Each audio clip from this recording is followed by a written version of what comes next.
Well, I'm pretty sure this isn't just me. Has anyone noticed how many arguments are taking place on social media? Not discussions, not problem solving, not trying to define the problem so we can solve the problem, just people yelling and screaming sides and positions. Now, there's some value in people on your side knowing that they have someone who's on your side. But if one of our ultimate goals is to solve the problem, we're going to need to kind of get everyone enough on the same page so that we can get a solution going on. Right now, I'm a little south of Los Angeles.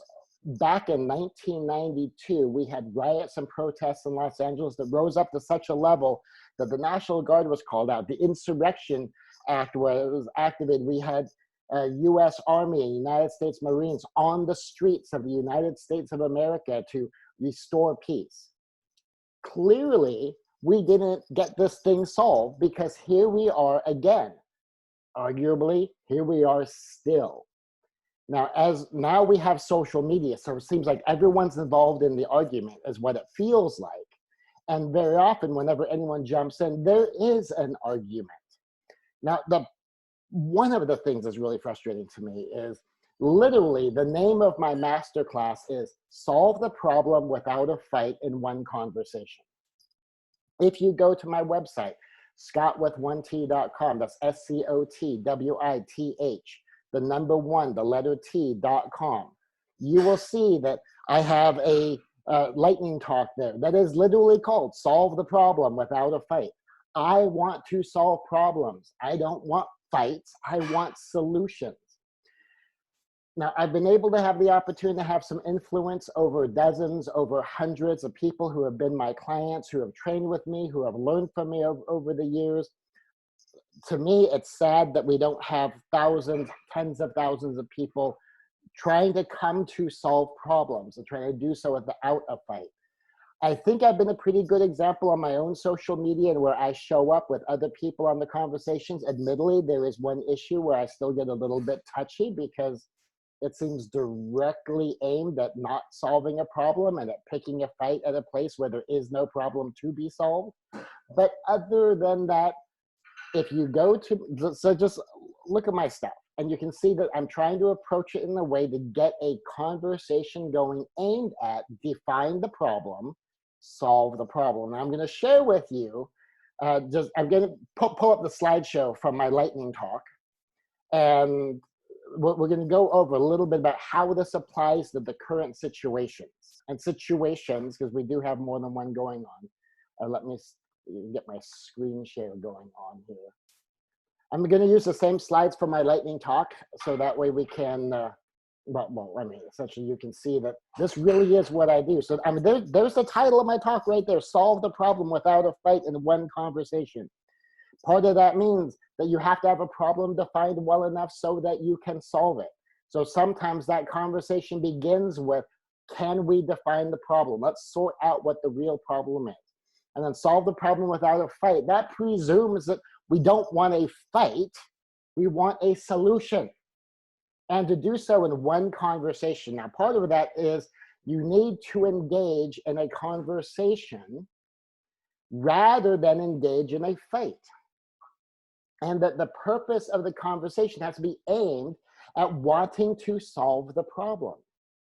And so you can see underneath the one conversation method, problem to peace and conflict to collaboration. Now, of course, this assumes you're not looking to have a problem, you're looking to create peace because you want to solve the problem. It presumes you're not looking for conflict, you're looking for collaboration because you want to solve the problem. So there's quite a legitimate argument here. There are some assumptions in here. And the assumptions in here already are that you want to solve a problem, you don't want to have a fight, you do want to have some kind of a peaceful collaboration that actually gets the problem solved. Which means don't pick a fight, don't create problems where there are no problems to be solved, and don't intentionally create conflict. I'm going to go ahead and pull up the main part of the slideshow here. So this is an awful long time to spend on just the title, but just so you can see that I have assumptions built in here. And now if you're not interested in solving the problem, this wouldn't apply. If you're not interested in avoiding a fight, you'd rather fight, whether it solves a problem or not, okay, then my stuff isn't for you. If you like keeping problems, my stuff isn't for you. If you want to create conflict, my stuff isn't for you. And this whole talk isn't going to serve you. But if you want to arrive at solutions, if you want to arrive at collaboration, if you want to arrive at solve the problem without a fight, then just let me share with you myself. This is what I do professionally. This is my business, but I'm going to just give you a bunch of stuff for free. Actually, I'm going to give you a whole bunch of stuff for free. This is, I'll put books up for free. I'll put videos up for free. No charge, no membership fee, nothing. Just go get the stuff for free. And I'm going to share this, and hopefully this will help you in your discussions about race relations, in your discussions about Black Lives Matter, and your discussions about white privilege, and your discussions about the coronavirus, and your discussions about lockdowns. I hope this will help. And if you want to see examples of how I do it, you can go to my pages and you can see how I've addressed the issues. I think I do a pretty good job at modeling what it is I teach. This isn't just some hypothetical thing I say here. Here's my idea. It's how I try to go about it. And so I'm basically just teaching what I do. We got the whole thing, conflict costs. I mean, seriously, look at the costs we're paying right now for conflict and how little is actually getting resolved. And don't worry about the rest of that part, because that's about the business aspects of it. But it does cost. And so what I'm going to share with you is the outline for what I call an Ohana change conversation. And this is part of that whole masterclass thing. And those are my titles. Grandmaster Scott with 1T is part of my branding. I'm a martial arts grandmaster. That took 45 years for me to earn. And my name is Scott, spelled with 1T. That's why that's there. I do have a PhD. I do have a JD. We'll just kind of gloss by that. It's not really important right now. Okay, so here's the whole thing. Framework, conversation, and change. Now, a lot of us don't give any thought to the fact we have a framework. And sometimes the framework we come into it is very adversarial, that we're actually here to pick a fight. We're coming from the place of our anger. We're coming from a place of our offense. We're coming from a place of I'm right, you're wrong. You agree with me and you're okay. You disagree with me, you're obviously wrong, or you're evil, or you're a Nazi or something. And then we have conversation. That's the way, okay, how do we communicate these ideas? And very often people don't engage with connection. They don't even try to understand. And we're going to get to all this in a little bit. And then often we want change, but we don't really have a clean strategy for change. But let's take a quick look at how we see a lot of this happen. And you tell me if this is what you're seeing in social media right now. The framework is some form of anger, fear, blame. That people are in it to pick a fight. People are in it to make all others wrong, that you're for us or you're against us. And if you're for us, then you can be an ally, but then maybe we'll even subdivide who we think is for us and break all that out. And then there's a lot of fear involved. There's a lot of blame involved. Have we seen any of that? Have you seen any of that? That very oppositional mentality, that very, I'm the hero, you're the villain, or I'm the victim, or they're the victim and you're the bad. And have we seen that? Absolutely, we've seen that. All over, we've seen that. In the communication strategy, often there's what I call backwards communication. And that's when a side demands to be understood. And they're not defining what they mean. They're not explaining themselves. They're not trying to understand the counterpoint. They're not trying to see where someone else is coming from. And arguably, and I've seen, we see this in hot button topics all the time. It's not even a demand to be understood, because I don't want you to understand me. I just want to be able to state my conclusion and you just agree with my conclusion. And I'm not even explaining myself. So there's not even anything to understand. And so sometimes we get this even worse than this, where I'm not even trying to be understood. I am just making an argument. So in particular, and this is part of what prompted me doing this, is I just finished a whole discussion where the lead person, who I admire and respect, among everything else in the post, talked about one of the things that she's getting tired of is the refrain when someone says Black Lives Matter, they respond, all lives matter. And of course, predictably, someone underneath on the thread post all lives matter, which is what she just got done saying that she's tired of. And so I engage in conversation. Now, here's part of the thing. I come from a framework that's not steeped in anger, fear, blame, that's not steeped in emotions. And so I engage with this person. And I am seeking to understand his point and create a mutual understanding rather than just making demands, manipulations, force. And one of the manipulations that I personally despise is this whole like white privilege thing. Now, you know, I may be Asian, not white, so I'm not objecting to it from that, but I have some issues with that because that's not engaging. That's not trying to understand. So, okay, so where are you coming from? You don't just say, well, you're white, you don't get, you're just check your privilege, which sometimes is just code for don't make an argument, just agree with me. And that's manipulative because now you're not, who is that going to convince? Is that going to convince someone who has a point, whether we agree with their point or not, that, oh, well, yes, I guess I automatically lose the argument because I'm a white person and I don't have an authorized opinion. And so we can't be doing it by demand. We can't be doing it by manipulation. We can't be doing it by force. If what we want is a solved problem through peaceful collaboration. Now, the framework I teach is called OHANA, which means family, acronym, Oasis, Harmony, Service, Nobility, Aloha.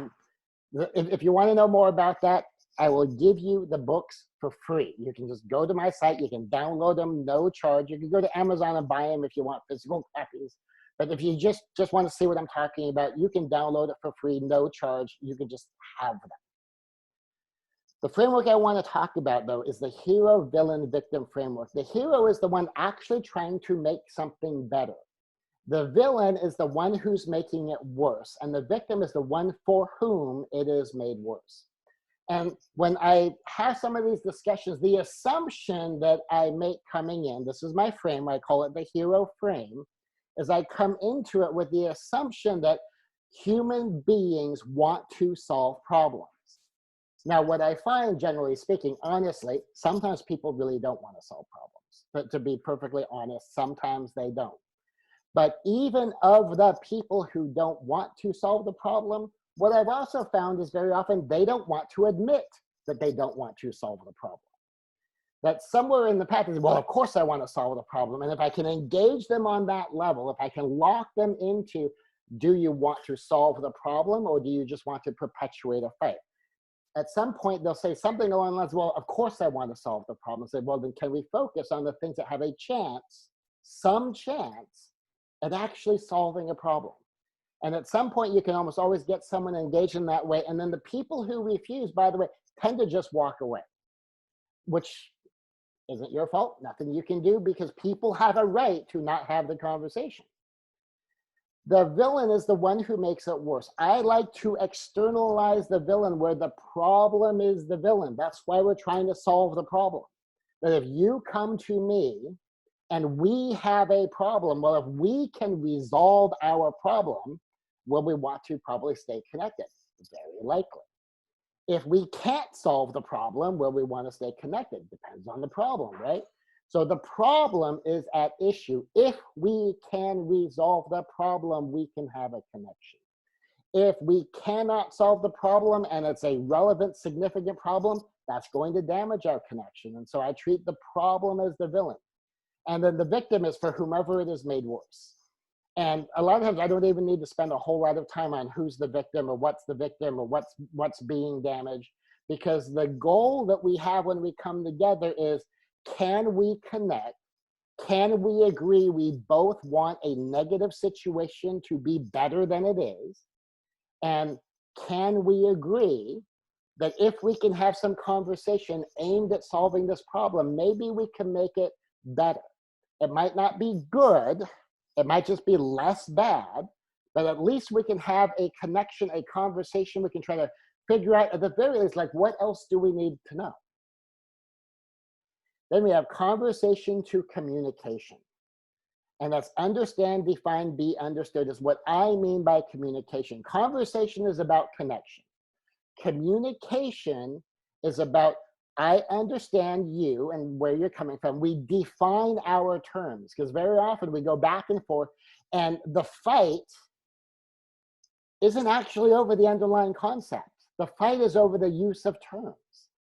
So like this whole discussion I just had with this guy about Black Lives Matter, all lives matter.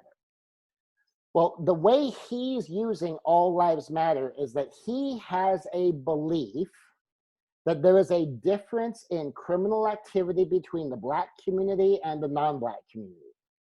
And that the difference in the behavior of police is based upon the different level of criminal conduct. Now, that took us a long time to unpack to land there. And so then that gave us something that we could talk about and discuss, like, okay, well, then how would we know that? That you have that assumption right now in society, based upon where we are. It's a pretty commonly held assumption that it's different, and it's different for unjustified reasons. And so if you're going to convince the general consensus that the general consensus is wrong, how are we going to do that? What is your evidence? How do you support that proposition? And we were having, by that time, a very reasonable discussion. Now, what if I had just sort of assumed that his statement of all lives matter means that he's invalidating that even if he agreed that there's an ethnic group that is being unfairly targeted, that he still thinks that doesn't matter? Well, that's not what he was actually saying.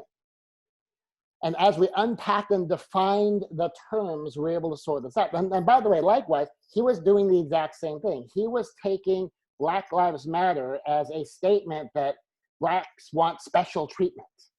And that in his mind, that this special treatment they were demanding is that we should get a get out of jail free card because we're Black. Like, okay, well, once we define the terms, we say, okay, can we just set aside some of the terms and then get to what we mean by these? Here's the proposition. This is why we use this term. Let me understand your proposition so I can understand why you use your term. Otherwise, we could have this chat going back and forth, and really both sides are having completely different arguments.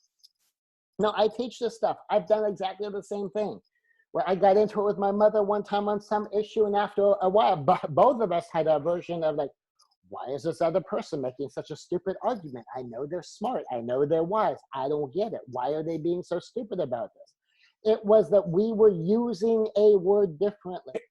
We used the exact same word, but we had different definitions to it. And so a lot of this, like in my discussion with him, is let's get down to what this means. What are we talking about? And then not arguing with him, but about the underlying facts, but saying, if this is true, as perceived, would you agree that this would be a reasonable statement? And ultimately, he did agree. He doesn't believe that is true.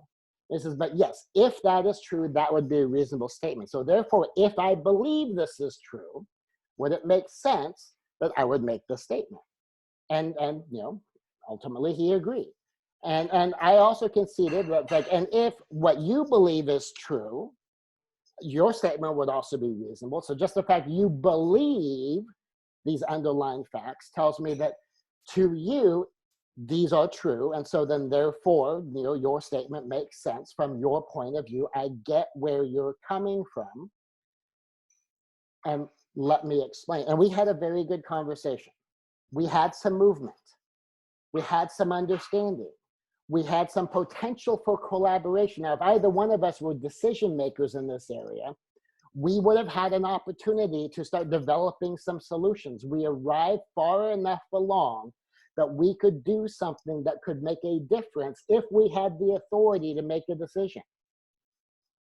And then this is the change part, the request, training, boundary enforcement, boundary change relationship.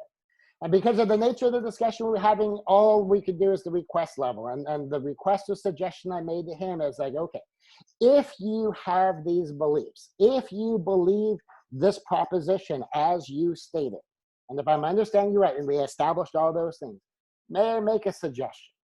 When you engage, rather than engage this way, because that's combative, that's picking the fight, how about engage this way and have this information available and you approach it like, and essentially what I'm suggesting to him is, don't go around picking fights. Now, he might feel like it's other people picking fights, but he's jumping into it. But if he can come in much more reasonable and he can do his side of the whole conversation I just did with him, then he's much more likely to get farther rather than just be in a fight. And the training boundary, enforcement boundary, change relationship parts, that the two boundary parts don't really apply as much in the situation of just social media conversation, but they can. Because if you want to maintain a relationship, a simple training boundary way is just say, look, on my page, we're not having these discussions. And if you get started, I'm just going to remind you. Or an enforcement boundary is like, okay, if you post stuff on my wall that like does this or goes there, I'm just going to delete it, just so you know. And part of change relationship could go as light as unfollowing someone on social media. It could be unfriending someone on social media. It could be blocking a relationship on social media. It's also entirely possible that some offline relationships might need some changing as a result of the way some of these things are being approached. So that's possible in there. So that's the outline of the Ohana change conversation as applies to the situation that we're in right now. But as I started with, the title of the masterclass is Solve the Problem Without a Fight in One Conversation. And that has the presumptions built in that someone actually wants to solve the problem. And my hope is that there are people engaged in the protests and engaged in the debate and engaged on social media that really do want to solve a problem. And that you would rather do it without a fight. If you can solve the problem you want solved and do it without a fight or do it with a fight, which way would you rather address the problem? If you still got to the exact same solution and there were two paths, the fighting path and the not fighting path, I think most of us would rather do it the not fighting path. And if you want the fight, if you want unnecessary conflict, honestly, not my people. And the presumption of doing it in one conversation presumes you're having a conversation and that you're interested in the conversation. And so look to solve the problem. Please try to do it with less fighting, not more fighting. Engage in conversation, that we want peaceful collaboration, not more problems creating more conflict. We have enough conflict. The more common ground we can find, the more instantly we can solve those problems. And very often, the way we draw our battle lines, we are picking fights way too often, picking fights practically engineered, like literally, if I were looking and say, okay, where can we draw this line so that we can keep the fight going for the next 20 or 30 years? That's where I'm seeing some of these lines drawn.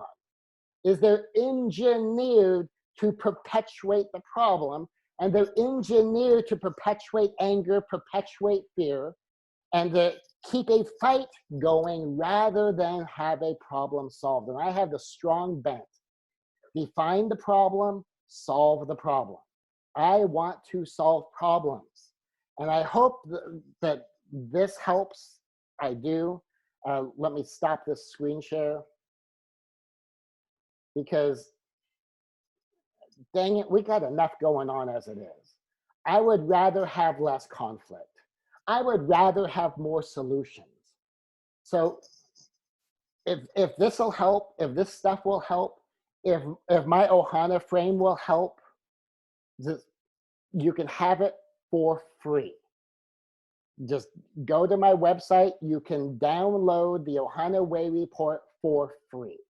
You can download the Lightning Talk version. Well, I guess you don't download it. You can see the Lightning Talk version of this, so that in 2 minutes you can get a refresher on that for free. If you want a copy of my 200-page Ohana book, you can have that for free. If you like the idea, you like the framework, there's a 2-page printout, you can have that for free. You can have, so you get the short book for free, you can get the long book for free, you can get the 2-page thing for free, you can get the masterclass for free. I've got another thing on cost of conflict, you can have that for free. Just, if it'll help, it's there. It's a gift. I just hope it makes a difference. I hope the way I've come to the issue on my pages makes a difference. I hope the way I've come to the issue on other people's threads makes a difference. I hope that I've been a good example of this. And I can look at how I've handled it, and in a couple of cases I kind of unpack, this is the process that I use. And if the person will stay engaged in the conversation, we've landed in a pretty decent place. In at least one of the cases I saw, that after we landed in a pretty decent place where we created some understanding, and so that way we can have a more collaborative conversation, so we can really unpack the issue. And then that's where we have influence. That's where something changes, that someone else jumped in to kind of pick the fight again. And you can see on one of my threads that we got down to the end and the other person just left. I mean, they made one final parting shot and then they unfriended. And when you look at how I was handling it, it kept being like, let's solve the problem, solve the problem, solve the problem. Let's have the engagement, help me understand. But he just wanted to fight. And then he pressed the fight, pressed the fight, pressed the fight. But because I wasn't engaging in the fight, he didn't get what he wanted. So he's picking a fight, but he's not getting his fight. He's getting a conversation. Well, he wasn't prepared to have a conversation. He was prepared to just level attacks and have attack and counterattack and make it a fight, because as far as we can tell, he was in pursuit of that drama. He knew how to handle that, as opposed to define the problem, solve the problem. Let's talk about it. Listen, where are you coming from? What other information do you need? What can we agree on, that if this is true, would you agree that this is a problem?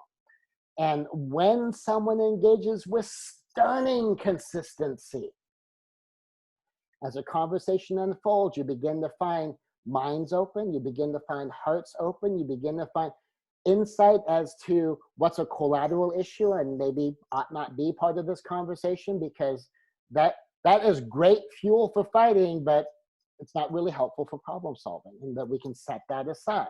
Maybe we'll have that discussion another day if it's actually going to be an issue, but that's not at issue now. We have a problem we are trying to solve. So I hope this has been helpful. And if this has been at all helpful, I hope just pop over and just watch the lightning class as a refresher, if that will help you have more productive, more powerful, more influential conversations on your own social media, on your own pages, in your own forums, wherever you have a platform, and wherever you have engagement with people, where you can have conversation, where you can go back and forth a bit, so that rather than just make it a fight that sort of presumes, well, I'm right, you're wrong. And then we get surprised when someone else fights back with, no, I'm right and you're wrong. And to unpack it, and then we can be persuasive. And the more persuasive we can be, the more we get more and more people all on the same side. And then the problem is much easier to attack, because all of us can gang up on the problem that we have come to agree on. And we don't even need 100% buy-in. In fact, I often say, look, if you agree with me 80%, I consider that unanimous. But if we just get enough of a supermajority on the same page, we can be done with this in a matter of months for some pieces, and within the next couple of years on others. And I just, you can tell I'm frustrated, because if my whole thing is solve the problem, I want to solve the problem. And when problems aren't being solved and they're willfully not being solved, I find that frustrating. And I like to solve the problem without a fight, which may seem weird because I'm a lawyer and I'm trained in the fight. I'm a martial arts grandmaster. I'm trained in the fight for almost 50 years now. I don't like fights. If we can solve the problem without a fight, I want the problem solved, and I'd rather do it without a fight. So let's engage in conversation, which means we need to have a format and a strategy for the conversation. And I'm going to just wrap up sharing my screen again. Let me get back to this, because darn it, let's fight less, let's solve more. That's kind of my thing. And so framework, conversation, change, just think about the framework that you think you're coming from, and just, see if you're doing it like this, where the framework is steeped in emotion and that negative intensity. And even if you feel like maybe you're motivated by love for one group, is there an animosity to another group involved in that? and to see, okay, am I coming at this backwards communication? Am I demanding to be just, my position is just, it's right, obviously. Or am I at least seeking to be understood, where someone could understand where I'm coming from? At least that, at least. And then how am I trying to get influence? Am I just telling someone, no, I'm just right? Am I trying to manipulate them to not disagreeing? Am I trying to force them, you do this or else?